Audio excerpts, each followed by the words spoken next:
Hello, and welcome to Artificial Fluency. Let me ask you something. Have you ever received 10 compliments in one day and one small criticism? At the end of the day, which one do you remember? If you are like most people, you remember the one negative comment. It can feel heavier and louder than all the positive ones combined. Why does our brain do this? And more importantly, what can we do about it? Today, we are going to have a very important English lesson about this exact topic. We will learn why our minds tend to focus on negative emotions, and using the ideas from a beautiful podcast by Jenny, we will learn 3 practical strategies to find more peace. This is a chance to learn some wonderful English vocabulary while also learning how to be a little kinder to ourselves. Let's begin. First, let's talk about what negative emotions feel like. The document describes them as an accumulative weight. It's often not one big event that makes us feel down. It's the small, sharp pieces of frustration, disappointment, or sadness that slowly collect inside us. The podcast uses some powerful metaphors to describe this feeling. It's like a heavy cloud or a weight sitting quietly on your chest. But the most important idea here is this: what we focus on expands. Imagine your mind is a garden. You have 2 plants. One is joy, and the other is bitterness. If you keep watering the bitterness plant by thinking about a negative comment over and over, that plant will grow and take up all the space in your garden. If you choose to water the joy plant, it will grow strong and green. Teaching note: this doesn't mean negative emotions are bad. The podcast clarifies that they are necessary signals, like road signs. They might be telling you that you need to rest, or that a situation is not right for you. The trap isn't the feeling itself, but getting stuck, staring at it, and letting it grow. If you've ever felt this way, you are not alone. And if you're ready to learn how to shift your focus, don't forget to hit the like button, comment, and subscribe to our channel for more lessons that help your English and your life. So, why is it so easy to focus on the negative? The answer is in our biology. The podcast explains that our brains have a negativity bias. A bias is a tendency to prefer one thing over another. A negativity bias is the brain's natural tendency to focus on and remember negative experiences more than positive ones. This comes from our ancient ancestors. For them, survival depended on noticing danger. Ignoring a dangerous animal could mean death. Ignoring a beautiful sunset had no consequences. So the brain learned a simple rule: negative equals important, negative equals urgent. This old wiring is still in our brains today. That's why one insult can echo for years, while a compliment feels nice for only a few hours. Your brain thinks it's protecting you by holding on to the pain. It thinks, if I never forget this hurt, I will never be hurt this way again. But the podcast gives us a crucial truth. Holding on doesn't protect you. It only keeps the wound open. The host, Jenny, shares a personal story. She received many positive messages about her podcast, but her mind kept focusing on one negative comment. Your voice is boring.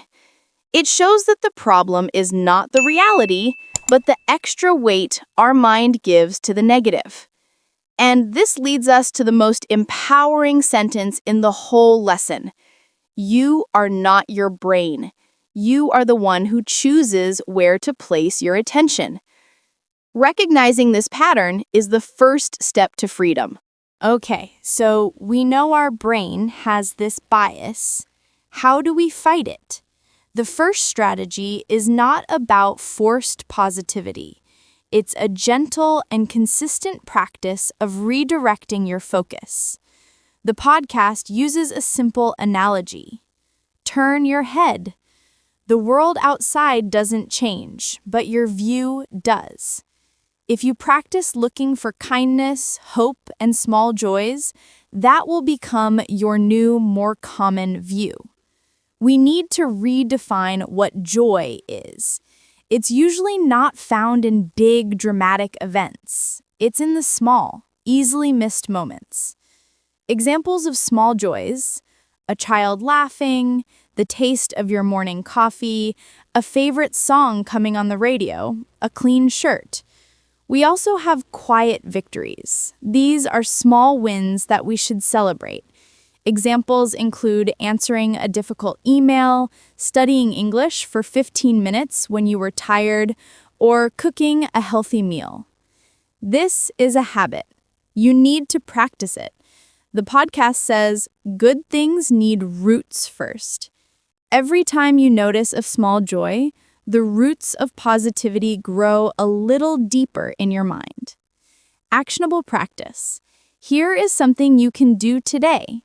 Before you go to sleep tonight, pick one small joy or one quiet victory from your day. You can write it down or just whisper it to yourself. For example, my quiet victory today was understanding this part of the English lesson. The second strategy is about actively releasing past hurts. Sometimes we carry negative words or memories with us for months or even years. Letting go is a conscious decision to put that weight down. Jenny shares a powerful personal story. Someone said very harsh and personal words to her, and they echoed in her head for months. She couldn't get them out. Her turning point came from a simple ritual. Teaching note: a ritual is a series of actions performed in a specific order, often with a symbolic meaning. She wrote the hurtful words on a piece of paper. She looked at them and realized she was giving those words a home inside my heart. She didn't want to do that anymore, so she tore the page out of her notebook and burned it. This wasn't magic, but the physical act created a feeling of release. It was a message to herself: you don't need to keep this anymore. Key idea: letting go is not pretending the hurt didn't happen. It is deciding this will not control me any longer. It's not weakness. The podcast says it is strength in its quietest form. You can create your own simple ritual with a pen, paper, and your breath. Our final strategy brings everything together. The goal is to make choosing peace a daily habit, like brushing your teeth. Peace is not the absence of problems. Life will always have challenges. The podcast defines peace beautifully. It is the presence of balance. It's about creating a quiet world inside, even when there is a noisy world outside. Here's a simple 3-step daily practice. Awareness. First, just notice when your mind is repeating an old hurt or your heart feels heavy. Release. Do a small act of letting go. It can be as simple as taking one deep breath and imagining the feeling leaving your body as you exhale. Turn attention. Actively look for one good thing in the room around you. A color, a plant, a picture. Shift your focus to something neutral or positive. Every moment is a choice. The podcast calls it a crossroad. One road is the familiar, heavy path of negativity. The other is the quieter road of peace. You can always choose which road to take.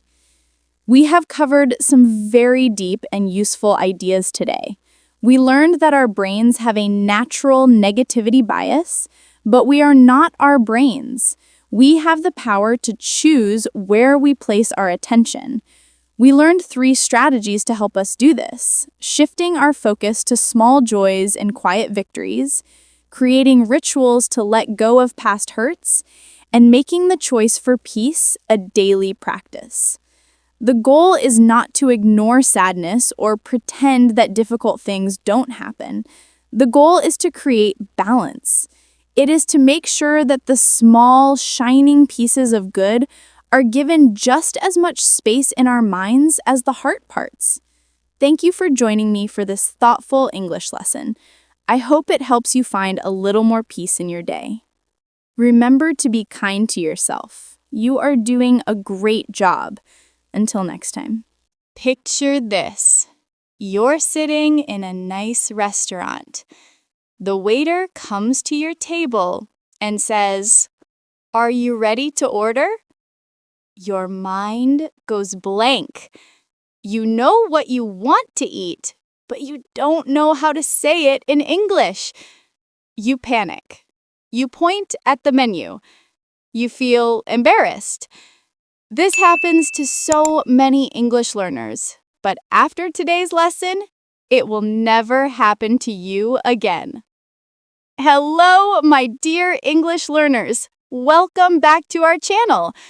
Before we start this super practical lesson, I want to say something from my heart. I upload new videos to our channel every day for you to learn and grow. Don't forget to support me so I can continue doing this. You can help me see our channel in front of more people by subscribing, becoming a member, liking and commenting on each of my videos. Please don't forget to do these. Thank you so much. Now let's learn how to speak English confidently in any restaurant situation. Today's lesson is special because we're going to practice over 150 real restaurant phrases together. This isn't theory. This is pure, practical English that you can use immediately. Restaurant English is one of the most useful skills for travelers and people living in English-speaking countries. We're going to use a technique called shadowing. This means you'll repeat everything I say immediately after I say it. Why? Because shadowing helps you improve your pronunciation, learn the natural rhythm of English, build speaking confidence, remember phrases better. How shadowing works. I'll say a phrase, pause, and you repeat it out loud. Copy my pronunciation, my speed, my intonation, everything. Don't be shy. Speak out loud. What we'll cover today. Arriving at a restaurant, getting a table, making reservations, ordering food, menu questions, dietary needs, special requests, ordering drinks and desserts, beverages, and sweet endings, paying the bill, payment, tips, splitting costs, handling problems, polite ways to fix issues. By the end of this lesson, you'll have a complete restaurant vocabulary that works in any English-speaking country. If you liked this lesson, don't forget to hit the like button, comment, and subscribe to the channel so you can keep improving your English with us. Ready to practice? Let's go to the restaurant.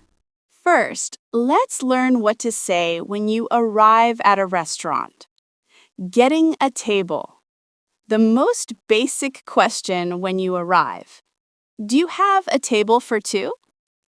The waiter might respond, "Yes, right this way." Teaching note, right this way means follow me. It's a polite way to guide someone. If you need more seats, do you have a table for four?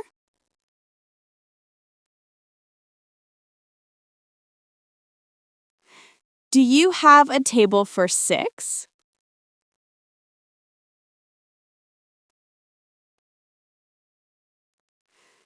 Making or confirming a reservation.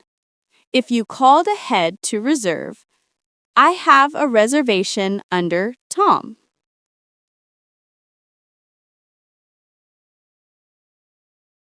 Teaching note, under in this context means in the name of. You give the name you used to make the reservation. The response, Yes, we've got your table ready.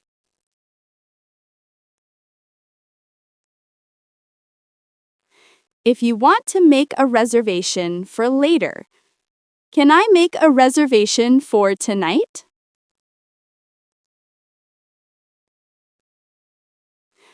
Can I book a table for tomorrow at 7 p.m.?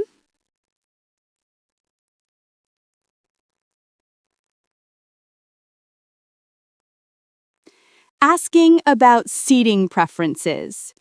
You might have preferences about where to sit. Can I sit by the window?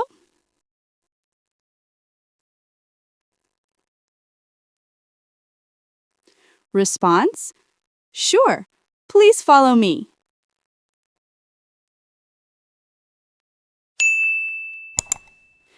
Can I sit outside?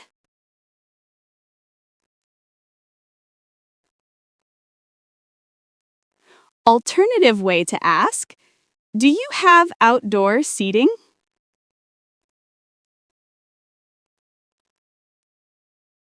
Response: Yes, on the terrace. Teaching note: Terrace means an outdoor area, usually for dining. In American English, you might hear patio. Can I sit in a quiet area?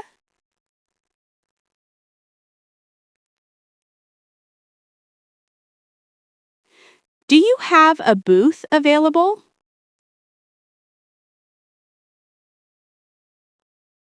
Teaching note: A booth is a type of seating with benches on both sides and a table in between, very common in American restaurants. Asking about waiting time. If the restaurant is busy, how long is the wait?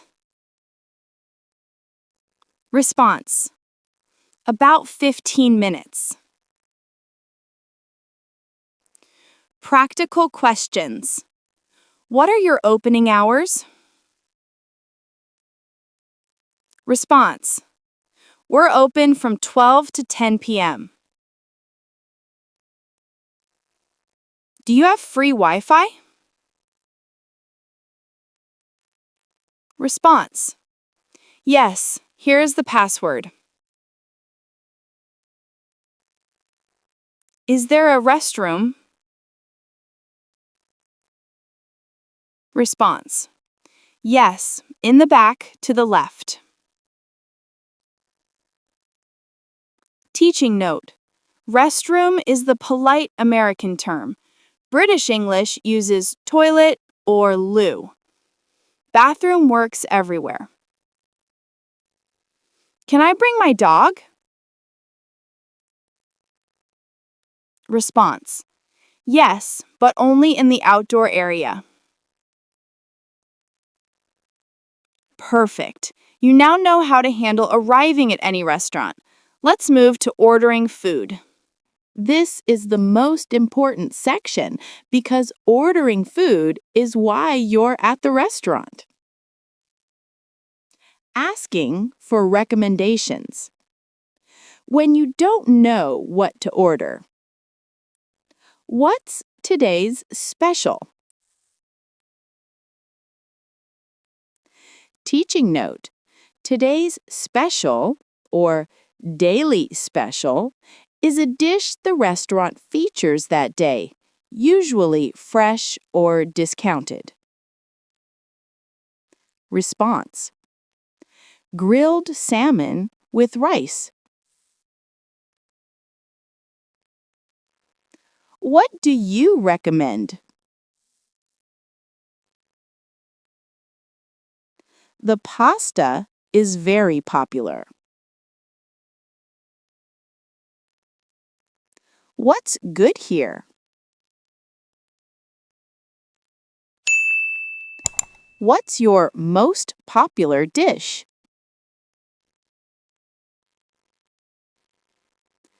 Dietary restrictions and allergies.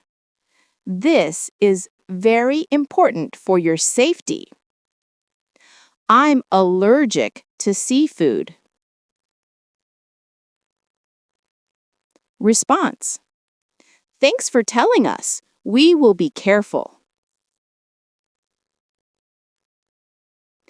Teaching note: Always inform the restaurant about serious allergies.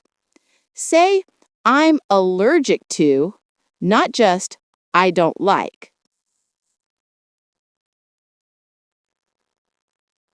Other common allergies. I'm allergic to nuts.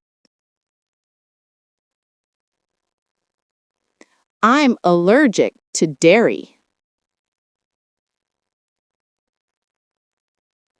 I'm allergic to eggs.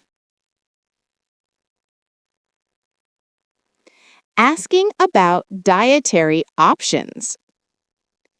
Is this vegetarian?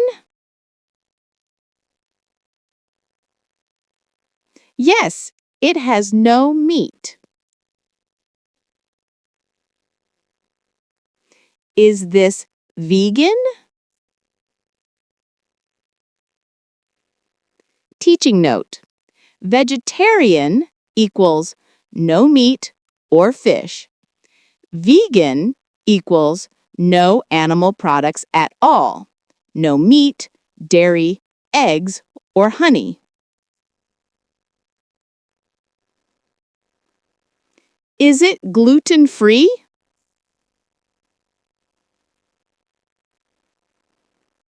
Yes, it's made with rice flour.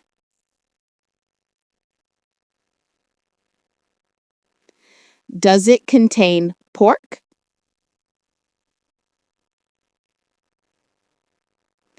Is it halal?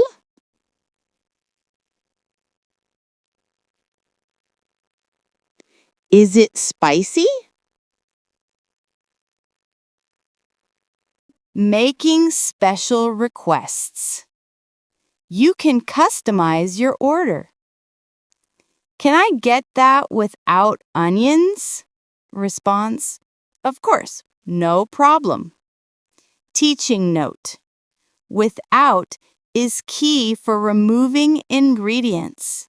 You can also say, hold the onions in casual American English.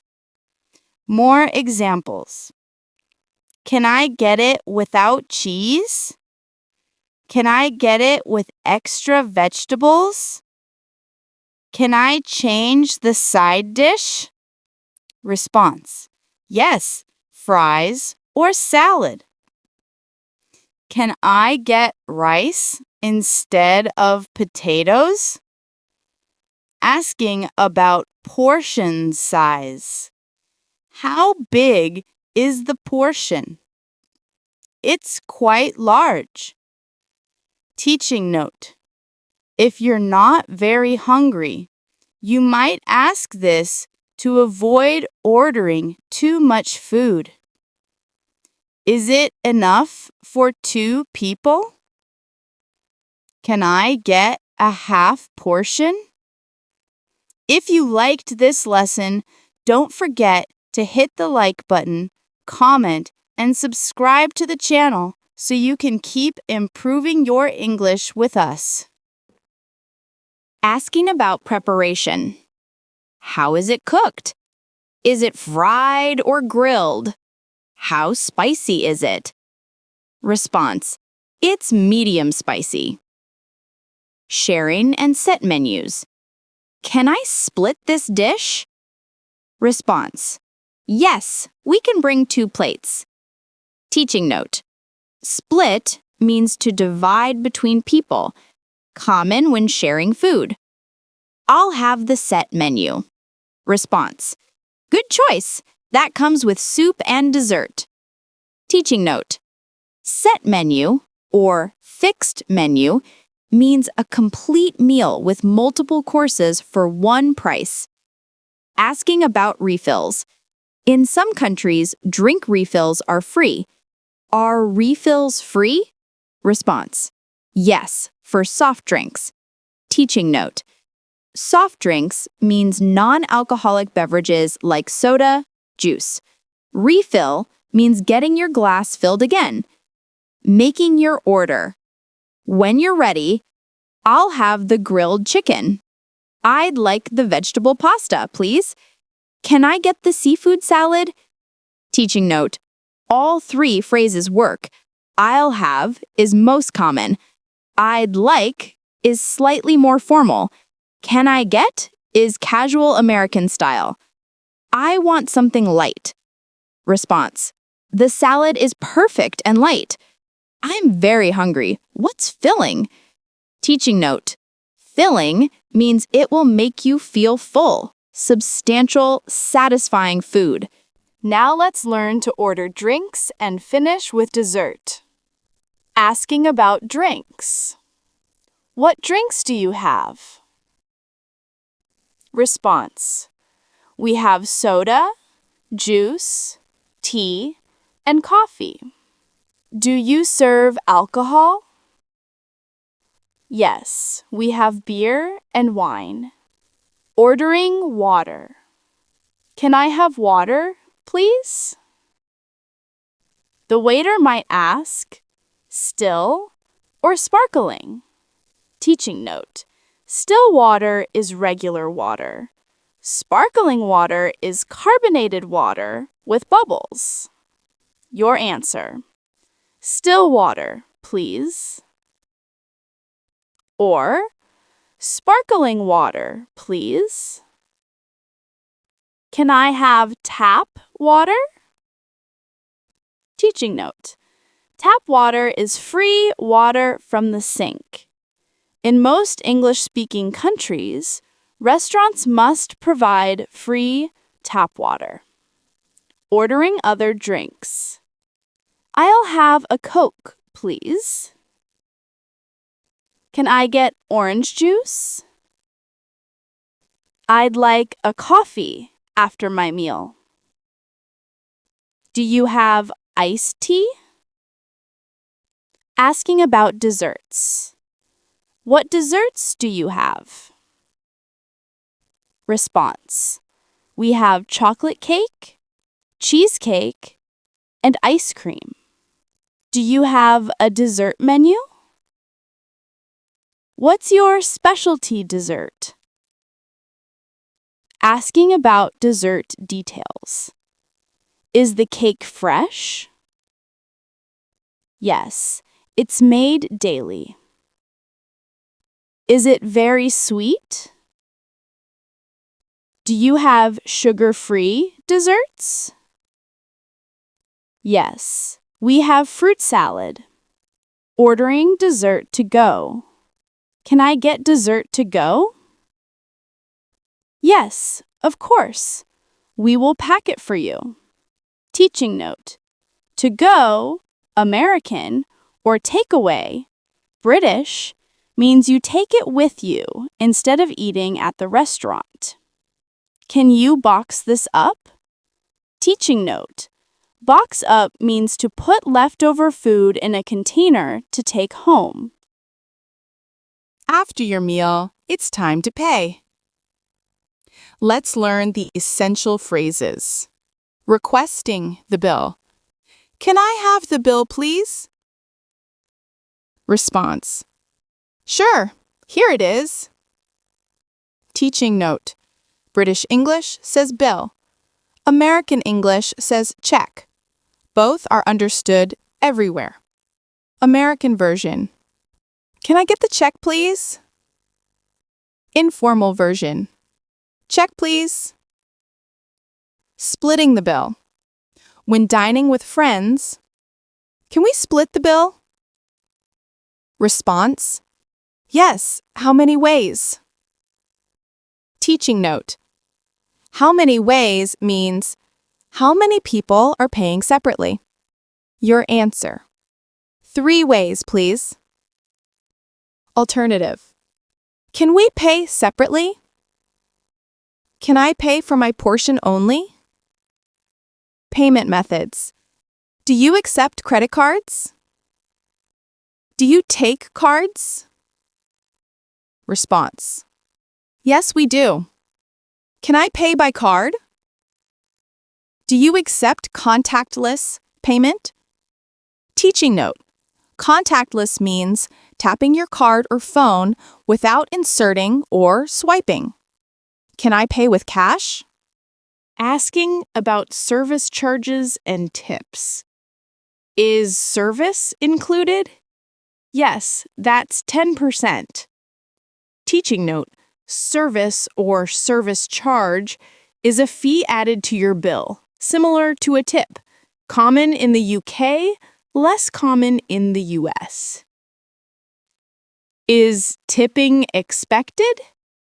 It's optional but appreciated. Teaching note, tipping customs vary by country. US expects 15 to 20%. UK and Europe, tip is less expected if service is included. Can I leave a tip by card? Yes, we will add it to the total. Can I add 15% tip? Checking the bill. If something seems wrong. Sorry, this bill seems wrong. Oh, let me check it for you. I think there's a mistake on the bill. Did you charge me for 2 desserts? I only had 1. Paying. When you're ready. I'm ready to pay. Here's my card. When the waiter returns. Thank you very much. Have a good evening. Sometimes things go wrong. Here's how to handle problems politely. Wrong order. Excuse me, this is not what I ordered. Response. I'm sorry, I'll fix it right away. Teaching note. Always start with excuse me to get attention politely. I ordered the chicken, but this is fish. I ask for no mushrooms, but there are mushrooms. Food quality issues. Excuse me, my food is cold. Response. Oh, sorry. I'll take it back and warm it up. This meat is overcooked. This is undercooked. Teaching note. Overcooked means cooked too much. Undercooked means not cooked enough. Taste issues. Sorry, this drink is too sweet. Response. Would you like something else? Excuse me, this is too spicy for me. Response. Okay, would you like something milder? Teaching note. Mild means not spicy. Milder means less spicy than this. This is too salty. Missing items. Can I get more napkins? Response. Of course, here you go. Sorry, there is no salt on the table. Response. I'll bring some for you now. We are missing a fork. Can I have another glass? Slow service. Excuse me, we've been waiting a long time. How much longer for our food? Response. It should be ready in 5 minutes. Sorry for the wait. Teaching note. Always be polite when complaining. Start with excuse me or sorry and state the problem clearly. Congratulations! You've just learned over 150 essential restaurant phrases. Quick recap of what we covered. Arriving, getting tables, reservations, seating preferences. Do you have a table for 2? I have a reservation under ordering food, recommendations, dietary restrictions, special requests. What do you recommend? I'm allergic to. Can I get that without? Drinks and desserts, beverage options, dessert choices. Still or sparkling? What desserts do you have? Paying, requesting bill, Payment methods. Tipping.